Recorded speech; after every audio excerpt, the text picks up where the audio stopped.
샘터 가족 여러분 안녕하십니까. 샘터지기 김덕겸 목사입니다. 오늘은 에베소서 2장 1절부터 10절까지고요. 오늘 본문 말씀에서는 인간의 본래적 모습과 그리고 그 위에 임하신 하나님의 은혜에 대해서 상세하게 말씀하고 있습니다. 2장 1절, 2절, 3절입니다. 1절, 그는 허물과 죄로 죽었던 너희를 살리셨도다. 2절, 그때 너희는 그 가운데서 행하여 이 세상 풍조를 따르고 공중의 권세 잡은 자를 따랐으니 곧 지금 불순종의 아들들 가운데서 역사하는 영이다. 3절입니다. 전에는 우리도 다 그 가운데서 우리 육체의 욕심을 따라 지내며 육체와 마음에 원하는 것을 하여 다른 이들과 같이 본질상 진노의 자녀였다라고 말씀합니다. 에베소서의 기자인 사도 바울은 성도의 구원에 대해서 말씀하기 위해서 이전의 모습, 하나님의 은혜가 임하기 이전의 본질적인 모습이 어떤 것인가를 가르쳐주면서 본질상 진노의 자녀였다. 불순종의 아들들 가운데 역사는 사단의 영을 따르는 사단의 자녀요 본질상 진노의 자녀였다라고 먼저 말씀을 하고 있습니다. 2장 4절, 5절, 6절에서 하나님의 크신 긍휼하심, 예수 그리스도 안에서 우리에게 주신 은혜가 무엇인가를 가르쳐 줍니다. 4절, 긍휼이 풍성하신 하나님이 우리를 사랑하신 그 큰 사랑을 인하여. 5절, 허물로 죽은 우리를 그리스도와 함께 살리셨고 너희는 은혜로 구원을 얻은 것이다. 6절, 또 함께 일으키사 그리스도 예수 안에서 함께 하늘에 앉히셨다. 긍휼에 풍성하신 하나님의 은혜로. 5절에서 하나님의 은혜로 허물로 죽었던 우리를 그리스도와 함께 살리셨다라고 말씀합니다.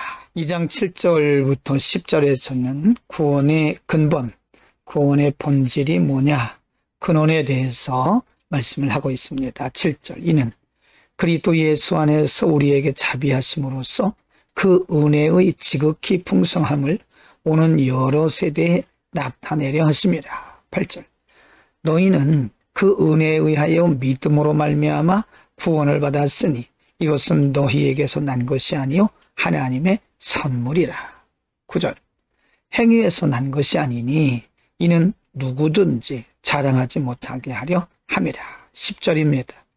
우리는 그가 만드신 바라 그리스도 예수 안에서 선한 일을 위하여 지으심을 받은 자니 이 일은 하나님이 전에 예비하사 우리로 그 가운데에서 행하게 하려 하심이라.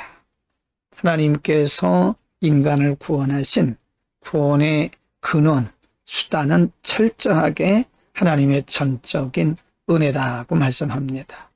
행위에서 난 것이 아니기 때문에 누구든지 자신의 행위를 자랑할 수 없다고 말씀했고요.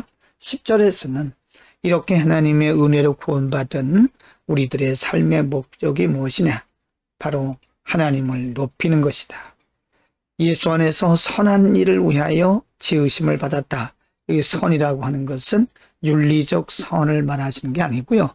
하나님이 기뻐하시는 모든 일들을 선이라고 말하는 겁니다. 오늘 본문에서는 이미 1장에서 말씀하셨던 것처럼 인간의 구원이 어디서부터 왔느냐, 구원의 방편, 구원의 수단에 대해서 말씀했고요. 또 인간의 본래적 모습이 어떤 것이었는가에 대해서 말씀하고 있습니다. 오늘 본문에서 사도 바울은 인간은 본래 본질상 진노의 자녀였다라고 언급을 합니다. 그러나 긍휼에 풍성하신 하나님께서 그리스도 안에서 우리를 구원하심으로써 우리를 향하신 하나님의 사랑을 확증하였다라고 말합니다. 우리는 하나님의 전적인 은혜로 구원받은 자들입니다. 우리의 행위가 아니기 때문에 우리는 누구도 우리 자신을 자랑할 수가 없습니다. 우리는 선한 일을 위해서 지음받은 자이기 때문에 하나님이 기뻐하시는 일을 위해서 사는 것이 마땅합니다. 오늘도 하나님이 기뻐하시는 일을 함으로써 우리를 구원하신 하나님의 마음을 흡족해 하는 하루가 되기를 바랍니다. 기도하겠습니다. 은혜를 베푸신 아버지, 우리의 행위도 아니고 업적도 아니고 하나님의 긍휼과 전적인 은혜로 우리를 구원하신 하나님, 우리를 구원하신 하나님의 선하신 뜻을 이루어가서 하나님을 기쁘시게 하는, 하나님의 마음을 흡족해 하게 하는 우리 모두가 되게 하여 주옵소서. 먹든지 마시든지 무엇을 하든지 하나님의 영광 위에 살아가는 우리 모두가 되게 하여 주옵소서. 예수의 이름으로 기도합니다. 아멘.